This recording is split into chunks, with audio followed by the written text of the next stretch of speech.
এর মানে কি? অর্থ কি? কোনো অর্থ নাই। স্বর্ণ ছাড়া জীবনে আবার কি অর্থ থাকে রে? এই যে আমাদের জীবনে এত অমিল, তারই বা কি অর্থ থাকে? কোনো অর্থ নেই, বাদ দে।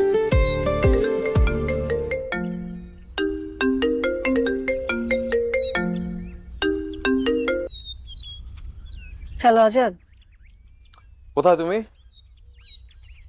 কেন আপনি কোথায়? আমি জাহান্নামে। আমি তোমার বাসায় গিয়েছিলাম, তোমার মা বলল তুমি নাকি শুভ্রর সাথে ঘুরতে বের হইছো। এখানে না শুধু শুভ্র না, নাবিলও আছে। মা নিশ্চয়ই বলে নাই যে শুধু শুভ্রর সাথে দেখা করতে আসছি। একদম চুপ রানো। আমার বউ অন্য একটা ছেলের সাথে ঘুরে বেড়াবে, রং তামাশা করবে, আর আমি এটা চুপ করে দেখবো? ব্যাপারটা একদম চমৎকার, তাই না? বিয়েটা না এখনো হয় নাই, একবার বিয়ে হয়ে যাক, তারপর শিকল দিয়ে বেঁধে রাখেন, মেনে নিব।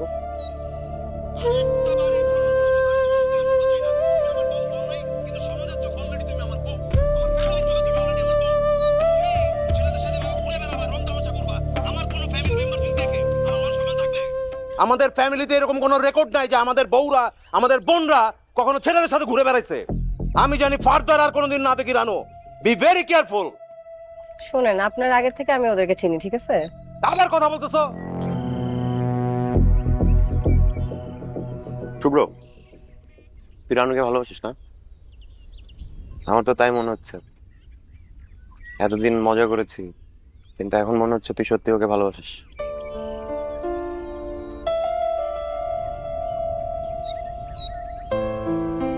আমি জানি না আমি রানুকে ভালোবাসি নাকি ভালোবাসি না, আমি জানি না।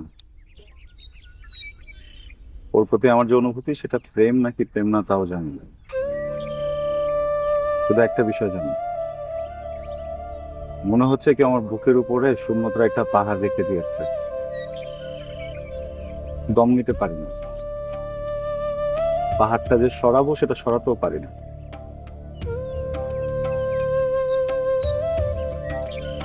আমি না ওর বিয়েটা মেনে নিতে পারছি না।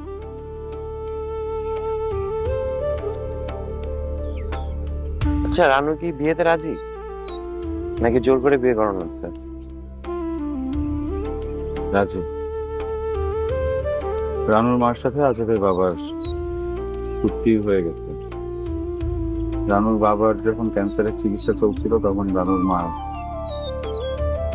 17 লক্ষ টাকা ঋণ করেছিল। আঙ্কেল মারা যাওয়ার পরে আন্টি আর কোনোভাবে ঋণ শোধ করতে পারেনি